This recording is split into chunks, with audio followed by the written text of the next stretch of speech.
اور حج پر جاتے ہوئے آدمی کو یہ خیال کرنا ہے کہ اللہ نے مجھے بلایا ہے، میں اپنے پیسوں سے نہیں جا رہا ہوں، میں خود سے حج پر نہیں جا رہا ہوں، اللہ کا دیا ہوا جسم، اللہ کا دیا ہوا مال، اللہ کی دی ہوئی ہدایت کی وجہ سے میں حج پر جا رہا ہوں۔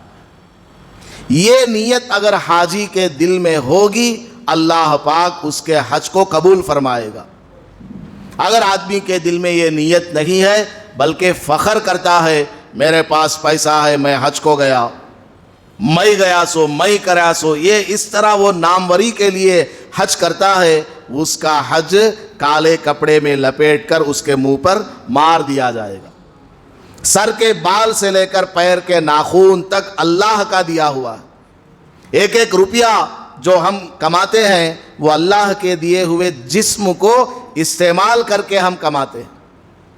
ہم جو سانس لے رہے ہیں اس کی کوئی ہم فیس اللہ کو نہیں دیتے، جو ہم پانی پی رہے ہیں آسمان سے برستا ہے، اللہ کی دی ہوئی چیزوں کو ہم استعمال کرتے ہیں، ہماری عقل، آنکھ، ناک، ہاتھ، پیر استعمال کرتے ہیں، یہ سب اللہ نے مفت میں ہمیں عطا کیا ہوا ہے۔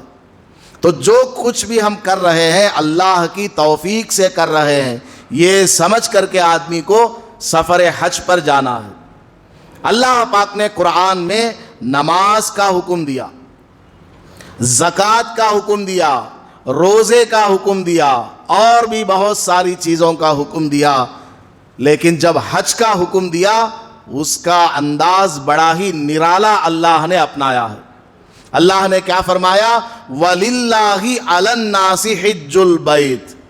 سب سے پہلا ورڈ، سب سے پہلا لفظ اللہ نے جو استعمال فرمایا وہ کیا ہے؟ وَلِلَّهِ۔ اے حاجی صاحب جو تم حج کو جا رہے ہو یہ کس کے لیے؟ للہ، اللہ کے لیے کرو، لوگوں کو دکھانے کے لیے نہیں، لوگوں میں بیان کرنے کے لیے نہیں، لوگوں میں نام حاصل کرنے کے لیے نہیں۔ لوگ دیکھا دیکھی کرتے ہیں، کوئی دعوتوں پہ دعوت دے رہا ہے، پورے خاندان والوں کو بلا کر کے کھلاتا ہے پلاتا ہے، کیا بات ہے؟ میں حج کو جا رہا ہوں۔ ایک تو ہوتا ہے کہ آدمی کے دل میں عجیب سی خوشی آ گئی، نیک آدمی ہے، اچھا آدمی ہے، حج میں اس کا نام آ گیا تو خوشی میں شکریہ ادا کرنے کے لیے اپنے قریبی رشتہ داروں کو بلا کر کے دعوت دے دیتا ہے، بھائی اللہ کا شکر ہے اللہ نے مجھے حج پر بلا لیا، میرا نمبر لگ گیا ہے، میں جا رہا ہوں۔ یہاں تک ٹھیک ہے، لیکن اس میں آدمی یہاں تک پہنچنے کے بعد شیطان وہاں انٹر ہو جاتا ہے۔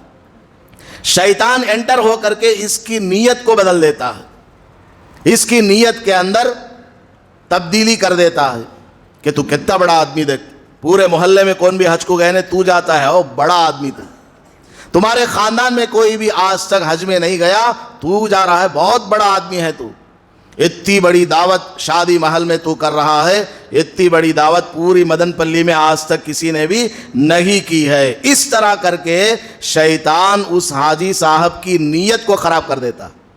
شروع میں تو اچھی نیت سے اپنے قریب لوگوں کو بلا کر کے اللہ کا شکریہ ادا کرتے ہوئے کھلا رہا ہے، بعد میں شیطان نیت کو بدل دیتا ہے، اور آنے والے لوگ بھی تو بہت بڑا آدمی بھائی حج کو جاتا ہے، ایسا ویسا کر کے اس کو آسمان پر چڑھاتے ہیں، اس میں بھی اس کی نیت خراب ہو جاتی ہے۔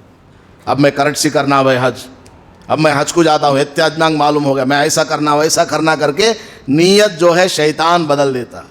اللہ کو معلوم ہے کہ کون سا کام آدمی کیسا کرے گا۔ آپ جب نماز کو آتے ہیں، چار آدمیوں کو بول کے آتی ہیں کیا میں نماز کو جاتا ہوں؟ آپ جب روزہ رکھتے ہیں، سحری کھاتے ہیں، چار آدمی کو فون کر کے بولتے ہیں کیا میں روزے کا سحری کر رہا ہوں؟ آپ جب زکوٰۃ دیتے ہیں، چار آدمی کو بلا کر کے بولتے ہیں کیا کہ میں زکوٰۃ دے رہا ہوں؟ نہیں، اس میں خراب نیت بعد میں آتی ہے۔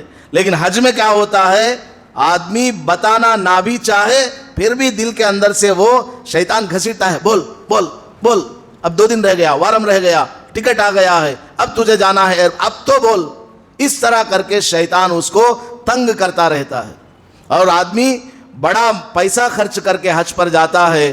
اس لیے اللہ تبارک و تعالیٰ نے جب حج کا حکم فرمایا تو کیا فرمایا؟ وَلِلَّهِ، اللہ کے لیے حج کرو، اللہ نے بلایا ہے اس تصور کے ساتھ حج کرو.